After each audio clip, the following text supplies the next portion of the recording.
Hi, everyone. Thanks for joining us on one more of our distinguished lectures on AI. This one very special on an holistic view of data science by Dr. Alfred Spector. I'm very pleased to pass the word to Samik Shandarana. And Samik is, besides a very good friend of mine, in execution of AI and machine learning at Jpmorgan Chase. Samik is the Chief Data and Analytics Officer at the CIB, the investment bank. So as you know, I am the head of AI research, and now Samik will introduce Dr. Alfred Spector. Samik. Thank you very much, Manuela. Look, I've got to say, first of all, the attendance on this call looks outstanding. So I'm glad that a lot of people have the right interest in this topic. So thank you very much to everyone joining.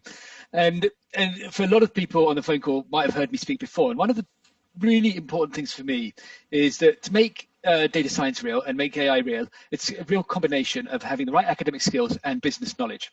And today's speaker really embodies that because he has an amazing academic record across CMU, Stanford, and Harvard, and obviously CMU, Manuela, I think we know that one quite well, as well as amazing large industry experience stretching from IBM to Google Research, and most latterly, one of our largest clients, 2 Sigma.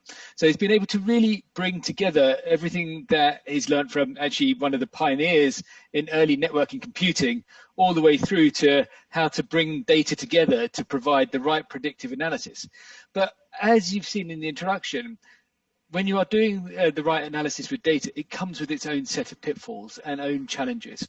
And that deep understanding of the data, deep understanding of the business, and a deep understanding of the outcomes you're trying to get allow you to have the best fighting chance to make a lot of the techniques and functions applicable to our business, and also ethical to its users. And in that regard, I'm very pleased to hand over to Alfred Spector, because he's going to be really presenting us with some practical examples, his view on some of the implications of the use of big data and analytics, and really try to drive it home in a way that makes a lot of sense to everyone on this call, given that you all have amazing business knowledge and a lot of you will have great technical knowledge as well. So without further ado, I'd really like to welcome Alfred to the lectern, or the virtual lectern, and take over speaking. Welcome, Alfred. Samik, thank you so much for the introduction. I trust you can hear me. If you nod, that's a good sign. Yep. So that's good. Okay. And Manuela, thank you so much for inviting me. I will be presenting this holistic view on data science, as you suggested. I won't summarize it further because you did a fine job. But I will say that when I left leading Google Research about 5 years ago, I had to give a big presentation at the Informs Applied Operations Research Conference. And after about 7 months of thought, I put this together at that time. I've been continually updating this. And actually, since leaving 2 Sigma on early September, actually, I've been sort of turning this into a book. So this is the first version that I've given of this talk since writing about 140 pages on the material. So I hope it is somewhat more focused and useful. Next slide, if you please. So the talk is sort of really, why are we doing this? Because this is an AI seminar, so why is it called Big Data? What's happened that's caused such a revolutionary change? And then really what I'm going to do is to discuss a definition and context about things. I'm going to discuss why does this work sometimes but not work other times? And what does that mean about the challenges that we have? Then I will discuss the challenges. That's a big chunk of this talk, because I think if I've done anything, I've organized the challenges that we all face when applying data science. That's you at this very large, distinguished and international bank, but also your clients. And your perspective on that for yourself and your clients, I think, is extremely important, and it's also important as citizens. And then I will discuss, what do you do about it? The biggest challenge that I was given after giving this talk at most of the large research universities is, okay, Alfred, good set of topics, but what do we do about these problems? And I will begin to talk about that in the talk today. So next slide, please. So really, I think it's just worth mentioning in one sentence, that really AI is primarily about data science today. Now, I don't think that's where it will end up. I think AI is going to be a more complex discipline, much more along the lines of what Marvin Minsky or Herb Simon or Alan Newell and those kinds of guys talked about. But for the moment, it's really about machine learning, data science, statistics, and such things. And it's not a panacea. So that's why the talk. Next slide, please. So why has this happened? So the interesting thing is that Moore's law has sort of snuck up on us in a lot of ways. Now, all of you at a bank know about compound interest. That's the one thing that everyone at a bank understands very well. Amortization, depreciation, compound interest, all these multiplicative effects. But here's the interesting thing. If you go back to like the first transistorized computer in 1958, and you fast forward, and that's about when I was born, roughly, and you fast forward to the present, next slide, please, what you end up with, if you do the math, is it's a 4 trillion times improvement in performance. So that's a big number, right? But what does it mean? Well, just consider what, regrettably, hydrogen bombs have done to the world of international relations and security. They're merely, 100 million times larger than conventional weapons. And this is a trillion. Next slide, please. And if you go back even further, if you go back to the Harvard IBM Mark I, it turns out to 183 quadrillion times. So those of you in the bank that are in business functions, if you could get a 70% compound annual growth rate, I think you'd be fairly happy. Of course, you'd be regulated for a lot of antitrust activity, so maybe not. Next slide, please. So that's why this is so huge. And in fact, I mean, we can just look at the way this has happened and some of the implications of it. These are warehouse computers. I wouldn't call them a data center, really. They're really a big computer. And everything is optimized inside of these rooms to make this sort of scale feasible at operation. Next slide, please. So going along with that has been one other huge change. When I studied computer science was really mathematics and engineering combined. It was a mixture of the ability to analyze an algorithm and understand how it would perform, how to prove it was right, and the ability to create through abstraction, encapsulation, and reuse these building blocks which have gone from add and subtract and compare on a computer to really remarkable things that computers can do with that. What's happened is, however, there's a infusion of empiricism into the field.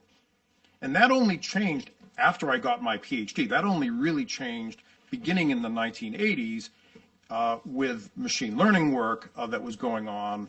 It was catapulted in the 1990s by the vast amount of data that the World Wide Web would bring into empirical work of any form, work looking at data, drawing conclusions from it. And then about 10 years later, when Moore's law took effect sufficiently, the machine learning revolutions really began. And that's what powered the Googles of the world and powers all this great stuff that we see. I'm sure it has an effect on many things that you do within the big bank.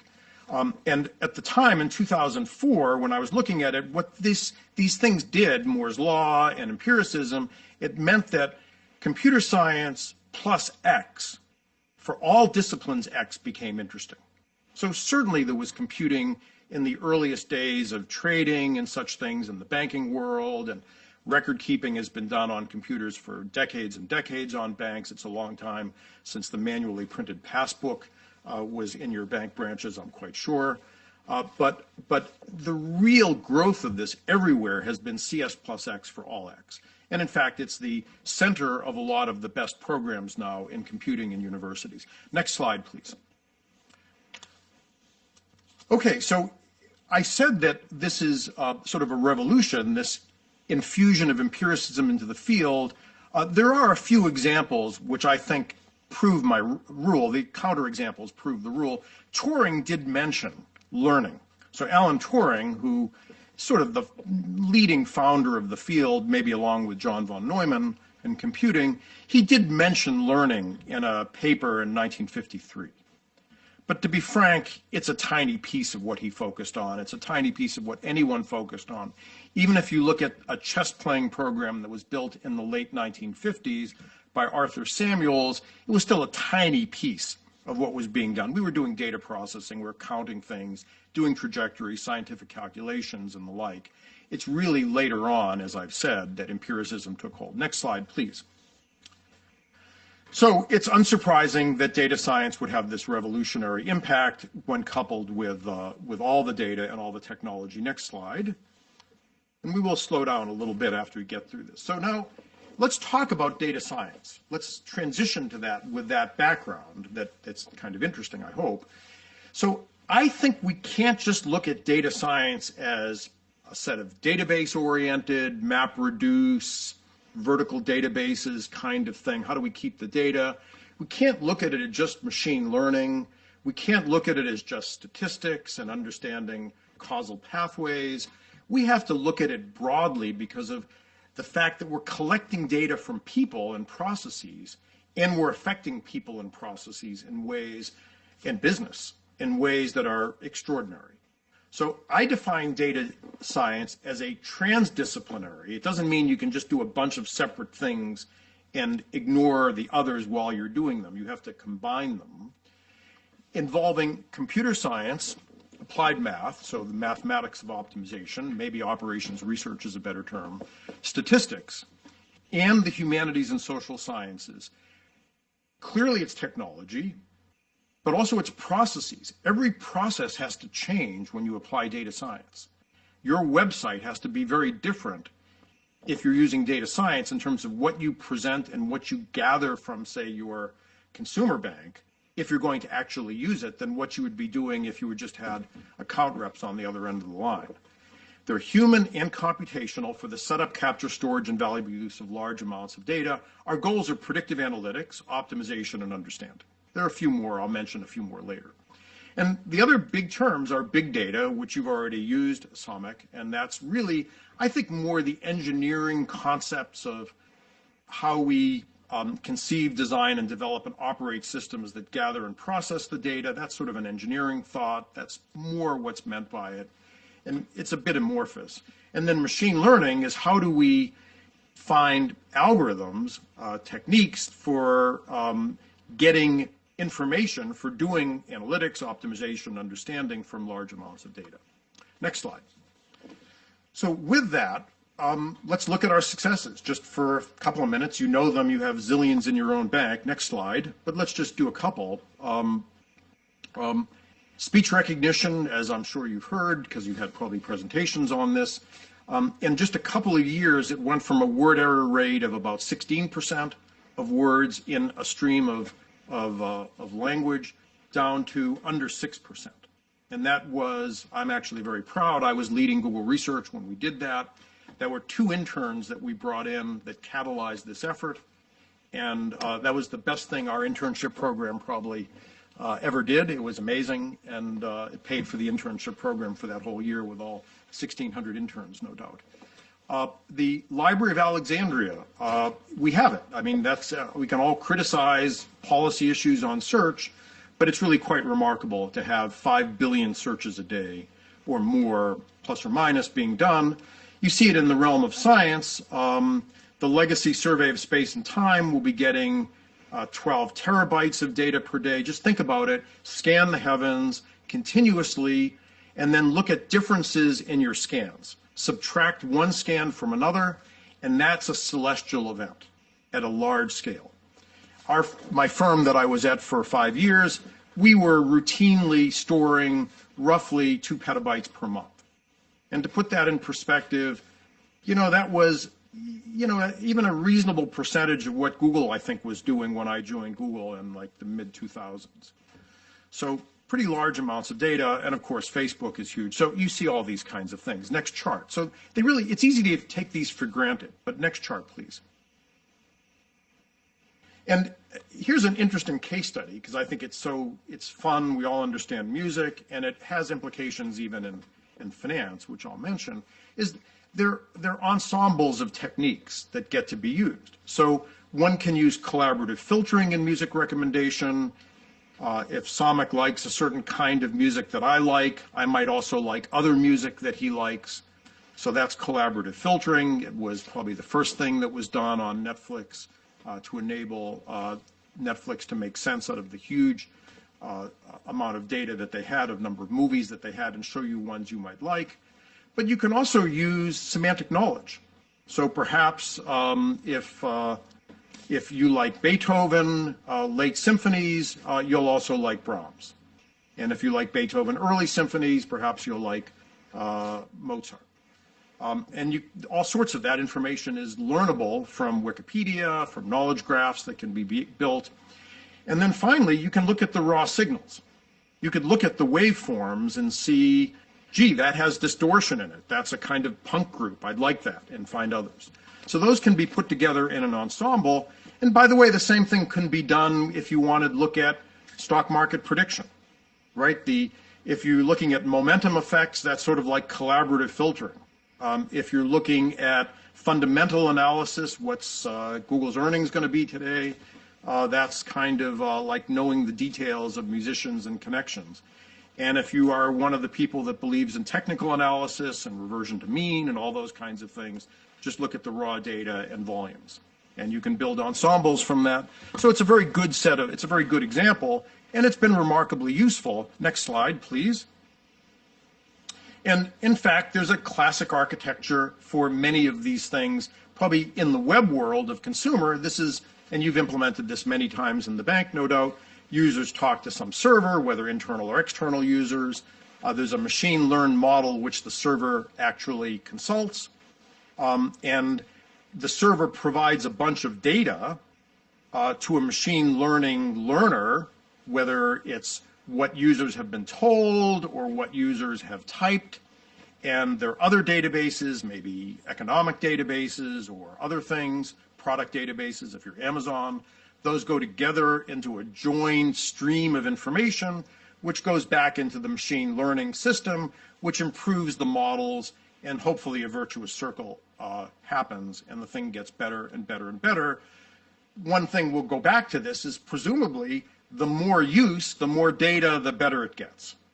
And that's a very interesting phenomenon. It's not what we would see in classical economics, where you're subject to the laws of diminishing returns that actually may turn things negative at some point. And that's a very interesting phenomenon that we'll get to. Okay, so the analysis tools are at the bottom. They're important. They're often forgotten. These systems really need to be managed by machines or tools or whatever, or something will go wrong. Next chart, please. So all these areas of applicabilities, you're a financial institution. I put a few of them in red that are things relevant to you folks, but of course there are way more. There's no end. I mean, I think if you told me, and perhaps all of you, if you sat down in the morning and brainstormed till 5 at night, you'd use a continually smaller type font and fill up the page indefinitely. Next slide, please. So what makes it successful? So now turning to this part of the chart, what does make this successful? When does it work? So let's take an example like spelling correction. So that's something I think we must all like. It works not because there are linguists everywhere that teach the system how to spell, that are continually searching for new words, new politicians, new movements, etc., and entering them. It learns just by the corpus and the error correction that humans do on their own words, and whether they click on search results that match them. So if I had tried to type Barack, B-A-R-R-A-Q-U-E, many years ago, I would have gotten no search results. When I eventually spelt his name correctly, I would have found search results, a few of those happening very rapidly. And if you do the math on number of searches per day and the percentage that might be for a young new presidential candidate, you'll see how fast the system learns. And that's how this works and why it works in every language, et cetera, et cetera. So what makes it work, though? Well, there's a fairly tractable data repository at a search engine, and that's the search history. There's a tractable model. If you look at corrections and look at word frequencies in the corpus and the clickstream, you can actually find out what you need. You can build a model that works. There's a clear objective function. This is very important. It's clear what we want is the right spelling of the word. And that sounds trivial, but there's so many situations in machine learning, we don't know what the correct objective function is. Many of you must have seen the Senate hearings yesterday. I don't know that even if machine learning could perfectly do what Twitter or Facebook want, they could then, even then, make the right decision about what needs to be labeled as problematic. They're tolerable failures. You can have a misspelling, and so what, right? It's not the end of the world. You're not going to make a bad medical diagnosis or have a car crash. You don't need transparent reproducibility. In many areas of data science, when you're trying to do science, real science, you're trying to do work that needs to be held up to the scrutiny of other scientists or the public, you need to expose the data and the model, and you can't do this, right? How could Google possibly expose all of the data that goes into doing spelling correction? How could Bing do it? It would be a violation of privacy, et cetera. And then there's no reason to explain or do causality, right? Why does it correct my spelling? It could be my fingers are over too far in the keyboard. It could be I don't realize I'm in a UK domain and they use S's, not Z's. Who knows, right? But it doesn't make any difference. No one cares. All of these things, if there's no tractable repository, if there's no good model, no clear objectives, if failures are problematic, like a crash, if there's transparent reproducibility needed, and if you need to do causality, particularly with complex causal pathways, but really almost anything with causality, data science is a problem. Next slide, please. So these are many successes. This is the summary of this section, many successes, all of these domains. I won't spend time on this. I will put these charts up on my website, and I'll give you a link to it at the end of the talk later this afternoon. So you don't need to, if you find anything useful in this, you'll have it available to you. Next slide, please. So it's time to turn to challenges, right? It's all pretty good, modulo, as long if you stay within this domain, but let's discuss the societal challenges, which I think is a better part of my contribution. Okay, next chart. So this matrix, this 3x2 matrix, hopefully explains a bunch of the issues. So if you've got a situation which is forgiving of error and you need correlations only, and you know what you're trying to accomplish, like in spelling correction, it's a green. You can go do this. So if at Jpmorgan, if there's a problem like this and the engineers and data scientists don't solve it, find new ones. It's solvable, all right? And I gave you the spelling correction example, but you can see why traffic speed estimation is roughly similar when you know GPS locations at unit time, and some speech recognition is of that form today as well. I won't spend more time on other examples.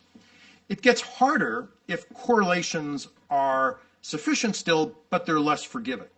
So in theory, a medical diagnosis doesn't really need causality, right? You don't, if you can be sure that someone has a certain form of cancer that will be, you know, affected by drug X better than drug Y, and you prescribe, that's good. The problem is it's less forgiving. And some speech recognition isn't very forgiving, right? We wouldn't want transcription of pilot to controller, air traffic controller, those streams to be responsible for all communication between a plane and air traffic controllers. The same thing's true if you have a potentially contentious objective function. So, for example, targeted advertising, it's pretty easy to actually come up with, good correlation systems to present ads to users. But on the other hand, the objective function is contentious. Are you maximizing revenue? Are you minimizing ads blindness, as it's referred to, too many ads? Are you making sure you don't do bait and switch and the like? Gets even harder in the pink. Search, it's really not very forgiving. Machine learning was not used for a long time very much in search, frankly, because machine learning could provide really bad search results. And one bad search result for a respected company that's just completely out of the blue and wrong is problematic. Same thing is true in education. If you have money to spend in a school board, where do you put it? Do you put it to optimizing test scores for top students or bringing other students up to a minimum level of literacy? And same thing is, and then in the realm of in adding causality into this, that's where things get really hard. So if there's a clear objective function, we do know what we want, I think, with disease and mortality, and we understand what we want with particle physics. It's just very hard to get the causality side.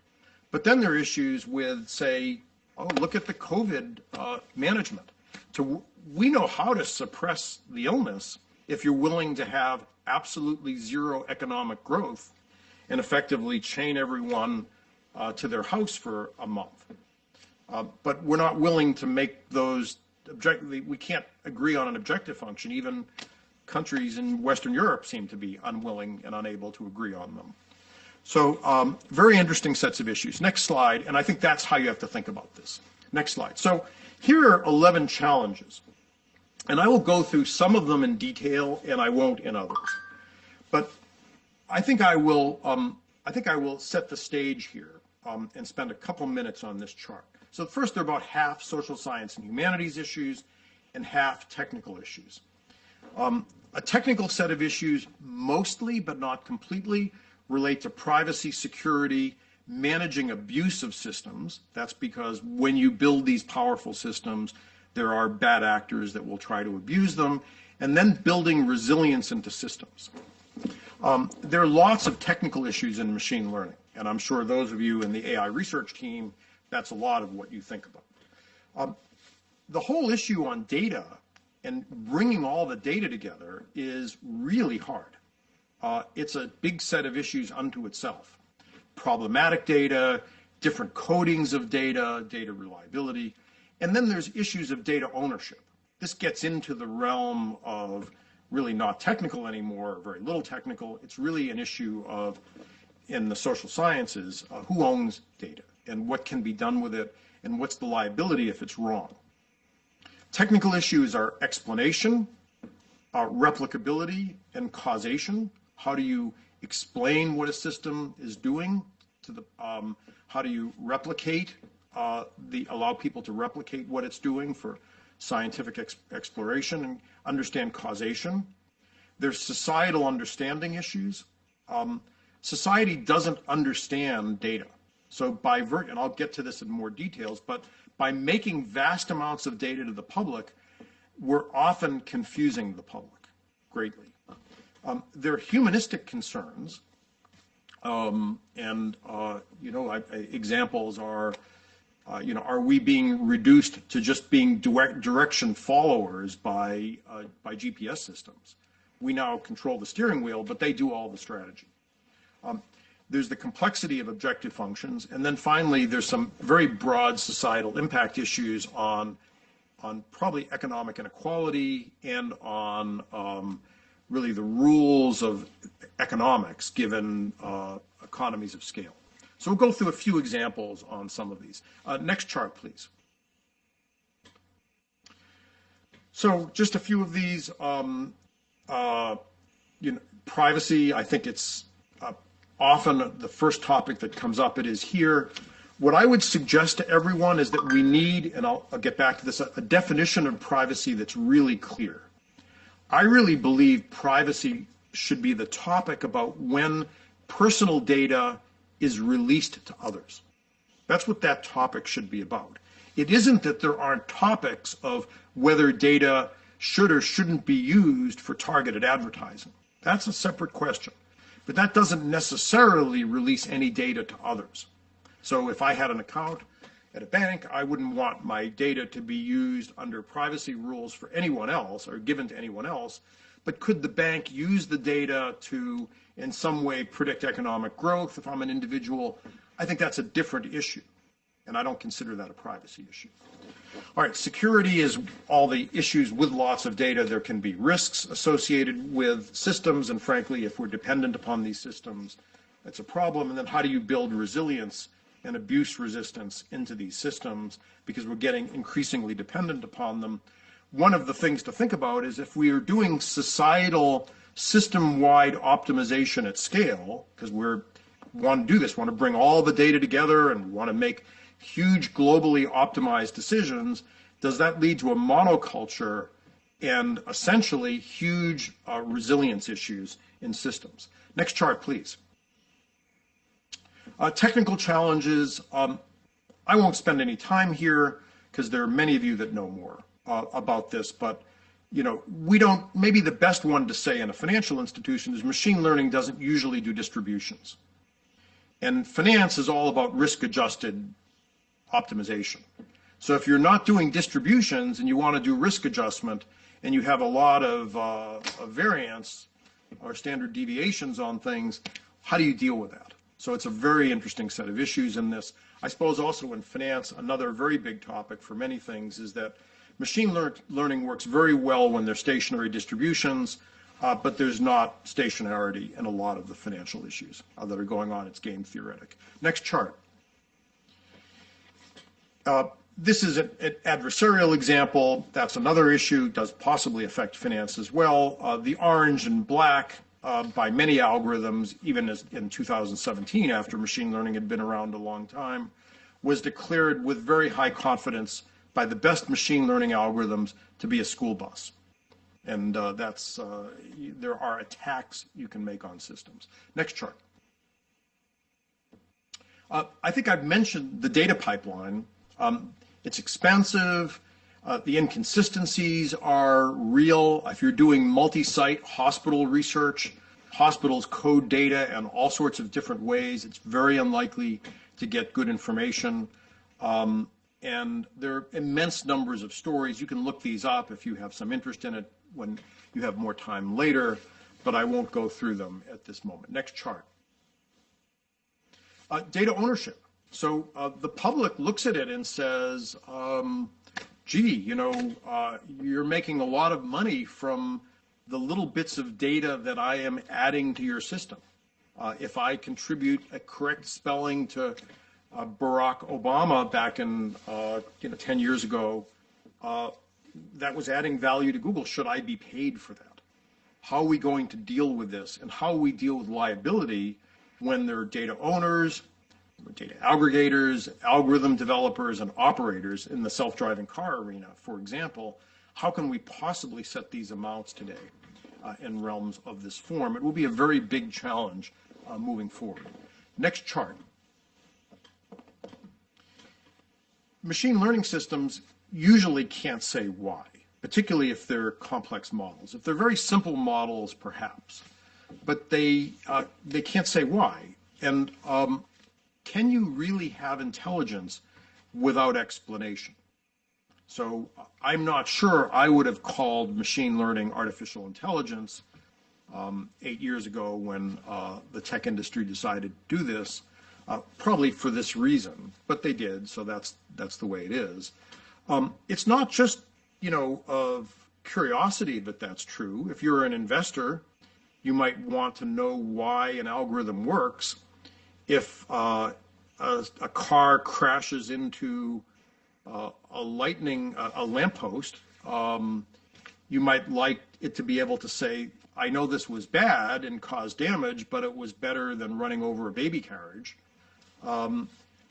It would also be very helpful from a developer perspective, because if systems could explain why they're making decisions, you could fix them when they're broken rather than just retraining them from scratch and hoping to get it right. The automated parole example was a very interesting one, I think. There's all sorts of statistical analysis of fairness that goes one way or the other. I'm not really sure I've reached a conclusion on that. But the one thing I would be concerned about is if I were in jail and I went to an automated system and there was a matrix handed to me that explained through a lot of numbers that this is why I was going to spend more time in jail, I would not feel that's due process. Next chart. We have 5 more to go, so you're halfway through this, and that's really the bulk of this part of the talk. So we might have time for some questions. Replicability, I think I've mentioned it already. There are many examples where you really can't use the work unless you can make data available, interpretable to others. And if you look at what happened in this, look at what happened to Facebook when they rather naively made lots of data available to scientific researchers at the University of Cambridge. When they did that, they thought they were being nice to faculty members. They didn't know they were unleashing the biggest storm that was going to cause a cacophony of viewpoints on the horrors of data science, as people would say, the horrors of data science. At Google, when I was there, we had a standard answer of why we wouldn't release data. And we weren't liked very much in comparison to Facebook. But if you look at the amount of noise, Google made the right decisions, but it does show the problem of replicability. Next chart. Causation.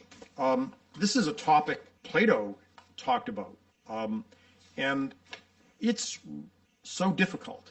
You know, my favorite example of this is the Framingham Women's Study that was done to look at the effect of estrogen replacement therapy retrospectively on women that were postmenopausal. The thought was, since women after menopause have a higher risk of heart disease, an obvious change at menopause is a lower amount of estrogen. There was some retrospective data. It wasn't maybe called data science at the time, but it was a retrospective study. It showed that the women that got estrogen replacement therapy had somewhat lower heart disease. And this was, in fact, became the standard of care. But then in a placebo-controlled study and other forms, it was determined to not be true. And there were confounders, probably the socioeconomic status of women that were getting estrogen replacement therapy versus women that weren't was different. Maybe those women were getting better health care or exercising or who knows what. In any case, it doesn't make sense. And I would have made the same mistake. I'm sure I would have been a researcher. It's really difficult to use retrospective data to understand causal chains, and it's a great research area. Next chart. Societal understanding is a very big problem. Let me explain it this way to you. When I was at Google, we really thought we would, by providing so much data, inform the world. And in particular, we would create the ability for journalists to back up their stories with facts, and in fact, to use facts to build better stories. What I actually believe has happened is that journalists today have a point of view, they Google that, and they can find data, they can find truth that supports that point of view. Now, they might also find, other data, but they cherry pick. Maybe because of a lack of time, maybe because of confirmation bias, just human nature. I actually think that big data has led to less truthful debate in society, largely because of confirmation bias, but also because the public doesn't understand statistics. Another example I've seen recently, if you look at an issue of The Economist about a month ago and look at their way of measuring the prevalence of disease of COVID-19 in the public, looking, extrapolating from seropositivity tests that were done, really hundreds of these now, versus say what the New York Times has produced in beautiful charts. Both sets are beautiful. You'll come up with numbers that are vastly different in the world. And by the way, it makes a big difference. If you look at the New York Times numbers and you look at, say, the coronavirus in New York now, it's getting to be a more appreciable number of what it was back in March. And if you look at the Economist numbers, it's a much smaller fraction, maybe 10 times lower still than what the New York Times would be saying. So it's a factor of 10 between them. So all this data, even to a scientist like myself, is confusing. Next chart. The individual has concerns. Is it affecting free will? If there's so much data about me, can systems provide so much temptation that I can never exit the video game, or that I'll buy too many things and go into debt too much? Now, we've always tried to influence human behavior in periodicals, newspapers. Heck, my father was a druggist, and we tried to upsell when people came in for a small tube of toothpaste to buy a bigger one. It's how he supported me going to college. But something does seem different. And then there are other issues here as well. You're looking at baseball now or golf where people are consulting their smartphone. Are we reducing athletes essentially to being human actuators? And it's an interesting set of questions that we've got to figure out what we want to have. We have a new baseball league that prohibits data science, and will that be judged as better? Next slide. So Socrates said, the unexamined life is not worth leading. You could call that the unmeasured life, I think. And should we in all we do be instrumented, measured, and optimized? I, for one, don't always run with my cell phone, I think, is a little bit of a rebellion. Next chart.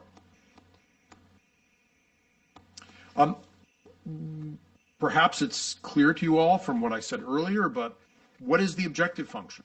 Is it near-term revenue and clicks maximization if you're an internet company, or is it you want brand loyalty over the long term? There are many tragedy of the commons situations that data science can exacerbate. They're all issues. What do we want? Do we want GDP growth, or do we want lower GDP growth and a Gini coefficient that measures inequality to be better? In fact, are pluralistic democratic societies capable of dealing with quantified trade-offs? So the word there is quantified. So we've always had trade-offs, but if we quantify them with data science, will it be better or worse for political entities to make decisions? So example, a school board is told, if you spend money on this, you will get these many more of your students to be in the Jpmorgan AI research team. And if you spend your money on this, these many students will achieve, 9th grade math levels. And you can be quite clear about it, perhaps. I don't know that that's easier for a school board to deal with than the old ways. And I'm saddened by that, and I don't know what to do. Next chart, please. Just as an example of this, in February, my wife and I wrote a LinkedIn piece talking about cell phone tracing, because she's a medical researcher at Rockefeller. We already knew the latency of infection to symptom was quite long. We didn't know how bad it would be. And we thought that with some fusion of location data and also Bluetooth proximity information, and perhaps fusion with contact databases, that you could really do a good job of contact tracing and warning people about risks. We haven't done it. It's now how many months later? There's no societal agreement. We cannot balance privacy concerns versus health concerns. I suspect if this had been done, the US could be much more successful like China has been. But this has really been an example, I think, of a difficulty in setting our objectives correctly. Next chart. Finally, a differentiated benefit. Michael Young wrote a book called The Rise of Meritocracy in 1958. He invented the term, so it's not an old word, even though I think it's really underlying the nature of John Locke and John Stuart Mill and such. he defined it as intelligence plus effort, and merit includes, it probably includes nurture as well. So it's a liberal philosophical point of view in the classic definition of liberal. It's what Harvard's President Conant wanted to emphasize by creating the SATs. Find a way to look for merit. Now, whether it's worked or not, we can get into, but it was equal opportunity, but merit gets ahead. What Michael Young wrote about is that meritocracy could run amok, and that if it generated, if merit provided so much advantage, it could be problematic to society. So he was actually not a fan of meritocracy. He was satirical and was rather bemused by the fact that the word became hallowed in our culture. It is to me personally. So what if computer science and data science provide leverage to the meritorious or engender too much concentration of wealth? Or conversely, maybe the technologies can make up for individual limitations. But I think we're about to confront these issues in greater detail today. All right, next chart. So I think there are lots of challenges that you see. So consider redistricting or election. Should the best machine learning system win? You know, it's sort of surprising, but Trump in the previous election had better data science and machine learning than Clinton did by all counts, and probably had a significant effect on a close election. Video games, are they fun or addictive? Are personalized recommendations helpful? They were to my wife and me when we had 3 children within 17 months and we saw minivan ads. Or are they manipulative? They can be that too. Should government policy be optimized so that it's good for society? Or does it lead to a kind of Randian collectivist tyranny? And is it causing a growth in wealth or excess concentration? So I could stop there, but I'm not, because I've been criticized for stopping at that point. So we'll continue on now to the next chart, please. So here are some things to think about. Next chart. So first is that all of us at Jpmorgan and elsewhere, we have to realize the stakes have changed. When Manuela and I were in this field in the early days, if we could do a technical demonstration that was cute, we got a lot of interest and we're quite proud of it. But the technical work has played out very well. Their initial commercial applications, even to date, are generated trillion-dollar enterprises. So we have to do things really well. And it's inexcusable to not do that, particularly at institutions like yours and places that I have been at. So we must recognize there is motivation for well-funded manipulators. We can contribute to societal fragmentation. We have many domain-specific problems. We must be very careful. We must be sure, for example, that algorithms in use are not going to destabilize the economic system. All right, next chart. Conservatism won't work either, though. You know, we can't just say and be Luddites and say we're not going to do this. There are all sorts of reasons. There's too much good. The world's competitive. So if one country decided to be a Luddite, others will win. And there are too many problems that are solvable. I was at a political conference also in February, back when I could travel. And it was interesting. There were labor leaders in the UK and government officials from the US and the UK and scientists and all manner of people, philosophers. There was no disagreement on this. No one was in favor of blanket restricting technology and data science. But there was an agreement that we need to create structures to promote rapid advancement. And we had to do some new things. Next chart. So my I hope forthcoming book, we'll see if I finish it. So far, I've come up with 10 suggestions, and I'll go through them quickly. The first is that clearly we can't regulate technology, can't be done, but you can regulate use. And just for example, facial recognition is extremely useful for organizing your own photo book. You probably don't want it in some places in society. Maybe you don't want it in front of a voting location, voter locations during elections. regulations probably need to be done for clear and not potential or amorphous problems. I think it's too easy to regulate the wrong thing. And so I'm mixed about this. On the one hand, you can see, I hope you think I'm schizophrenic. Having been in the tech and finance industry, I love this stuff, but I also see issues. So I think some regulation makes sense, but it has to be for a clear problem. We need to rewrite laws with technology and data science in mind, because machines are going to have to abide by them. And just as an example, what's a self-driving car to do with a speed limit that's ridiculously slow and way slower than what all the prevailing traffic is doing?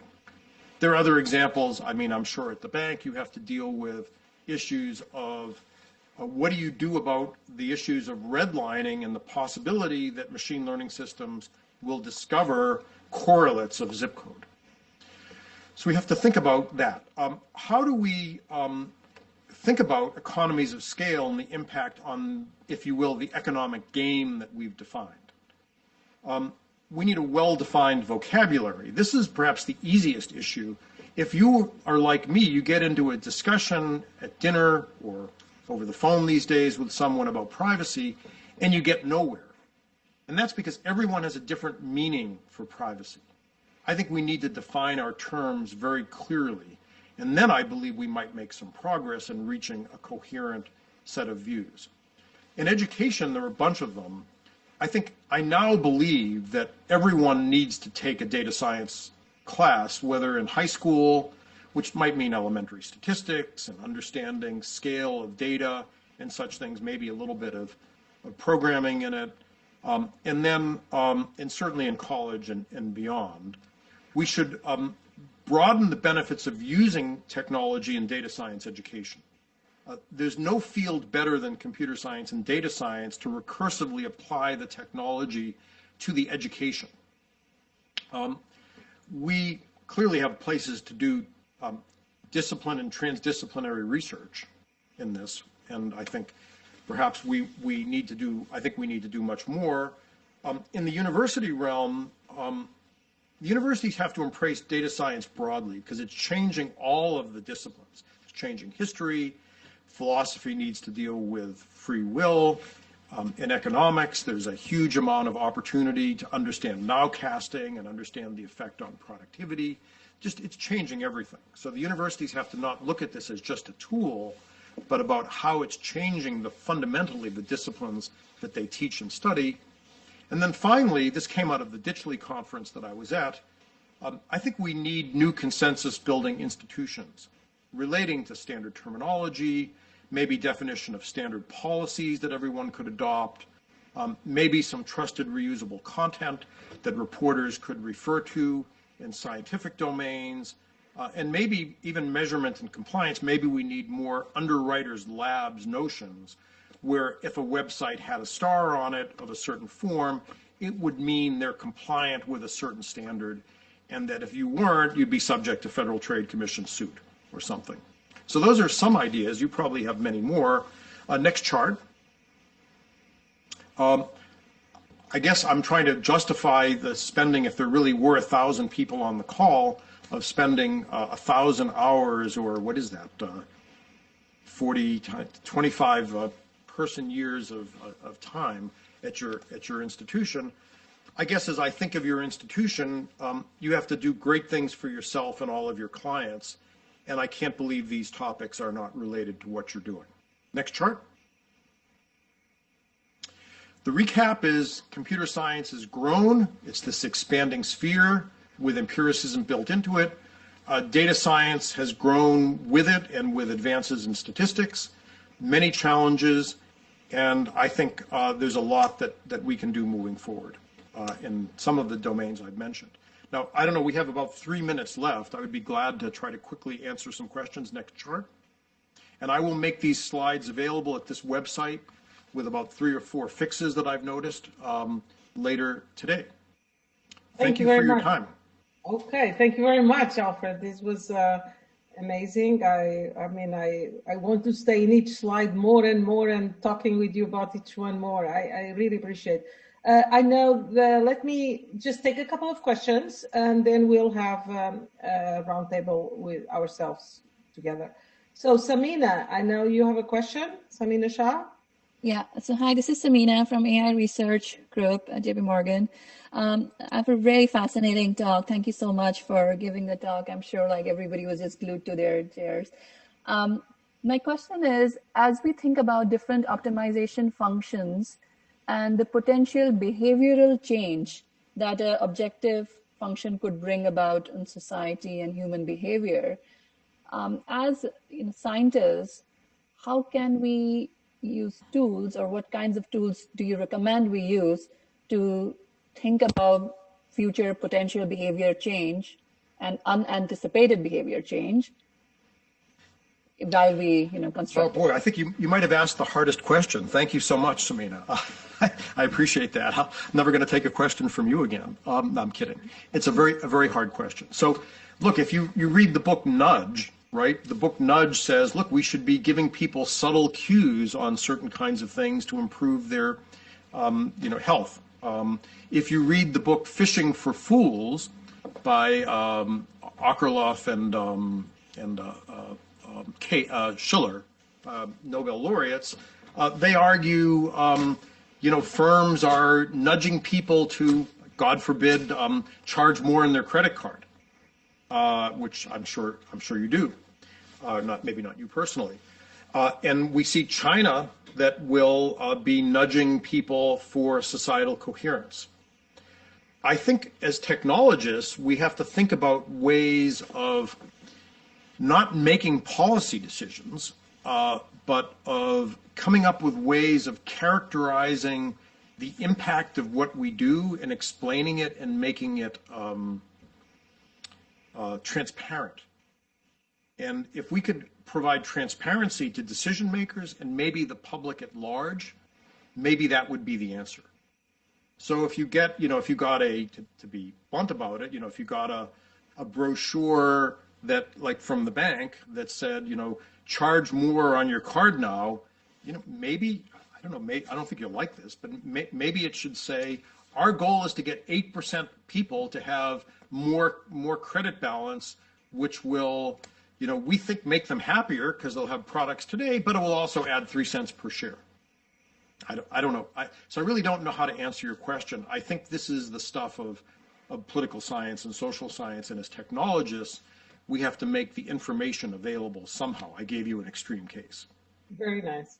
Okay, just one final question, and I'm going to ask one of our junior members in the AI research team. I see he has a question. So Vineet Ravi. Vineet, do you like to ask a question to Dr. Yeah, thank you, Manuela. I actually found the talk really fascinating. One particular aspect is you mentioned that athletes are now being very similar to or dependent on data science. And you also mentioned that even self-driving cars often encounter, like, if people are going above the speed limit. So this also, again, touches on Samina's previous question on policy. And as technologists, should we be concerned about, because we build the algorithms behind the data science and, say, self-driving cars. So should we try to incorporate these policies as part of the algorithms, or should they be decoupled? So I think the answer is that we can't make some of the policy decisions, right? I don't think it's conceivable to make that decision in some ways. I think we have to build technology that will enable people to make policy decisions and then support them, right? And that enablement might be, as I said, disclosure, it might be explanation, it might be statistics gathering and the like. So, for example, like I'm thinking of the Twitter, I can't imagine that if I were the chairman of the board of Twitter, I would have liked the explanations that were given by the CEO yesterday. But I would wonder, like, why doesn't Twitter have wonderful panels that characterize information by how they view it as on one side or the other of the political spectrum, the percentage of things that are taken down, the percentage of things that are problematic? That would have been a great chart to have put up. And I don't know that we're collecting that data. That might help, Congress, fight about this effectively, as opposed to via the anecdote of one post from China and one post from the post. Okay, so thank you very much, Alfred. Let me just thank you again. This is a great thing. So just that you know, someone asked me, oh, for how long have you known Alfred Spector? And I say, we were together at Carnegie Mellon in the mid and late 80s. I was a grad student and Alfred was a professor. We were exactly on the same corridor of Wynn Hall, and then Alfred left to build this TransArcs company, and I stayed as faculty. But right. So Manuel is telling you she's much younger, which is true. No, I'm not, because I was a late grad student.